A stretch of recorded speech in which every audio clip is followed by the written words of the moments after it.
Good morning from the back porch. It is Saturday morning. Today we read from Matthew 17, just 22 and 23. As they were gathering in Galilee, Jesus said to them, "The Son of Man is about to be delivered into the hands of men, and they will kill him, and he will be raised on the third day." And they were greatly distressed. Well, of course they were distressed, because this is bad news. The Messiah is not supposed to end his career in such an ignominious way. He's not supposed to be executed. The Messiah is supposed to conquer, and so they're thinking, we followed this guy and he's not going to do it. Oops, this is terrible, and they're very upset. There's an academic question here that I'll throw out there and let you ponder if you want to. Did Jesus actually know what was going to happen to him?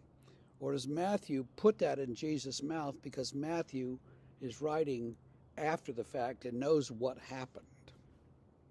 Well, no one can know beforehand what's going to happen the same way that you can know after the fact. So there is that. But I think Jesus did know what was coming. He knew he was going to be executed, and he knew that. I think he knew that God would vindicate him and raise him from the dead. But it's still something for you to think about. What did Jesus know, and when did he know it? But let's think for a moment, though, about this. The Messiah is supposed to be somebody like King David or like Judas Maccabeus, the two heroes in Hebrew thought at that time. The Messiah is going to come in, lead an army, and destroy the enemies. That's what the Messiah is going to do. Now, the 12 are looking around at Jesus and saying, where's your army? How are we going to do this? And he says, that's not what's going to happen at all. I'm going to be killed. And some of them are thinking, well, we bet on the wrong horse, or what's going to happen to us? So their expectations of the Messiah are wrong. Basically, let's just say it. They have wrong expectations, and then they wonder, or we wonder, well, what is it then that the Messiah is going to do? He's going to die on the cross. And there have been a variety of interpretations and understandings of that death over the centuries.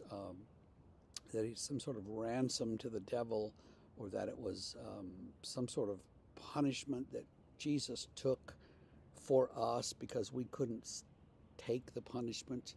What's called the penal substitution theory of the atonement, which came along in the form that most of us would know it about 1,000 years after Jesus died. And so in church history, that's pretty recent, and that theory has some issues and problems with it that go beyond the scope of this short devotion, except to say that the usual stuff that we say about the crucifixion is at least open to some reinterpretation and reevaluation. But how does God reign over the earth? Where's God's throne? We think of in terms of imperial palaces and throne rooms, but God's throne is the cross, and that takes a while to get your head around, and it's kind of difficult to understand, I think. But that's what it means for God to reign. He suffers, and suffers the depths of whatever human beings can dish out, and still loves us, and still kind of bounces back from the dead and rises again and offers us new life. And so God's reign is mysterious and complicated, but it's also wonderful and a beautiful thing. So I think one of the things we might be saying this morning is that, like those disciples, you may not understand every detail of everything, but that doesn't matter. You don't have to understand every bit of it. You just believe and trust. We're going to be all right.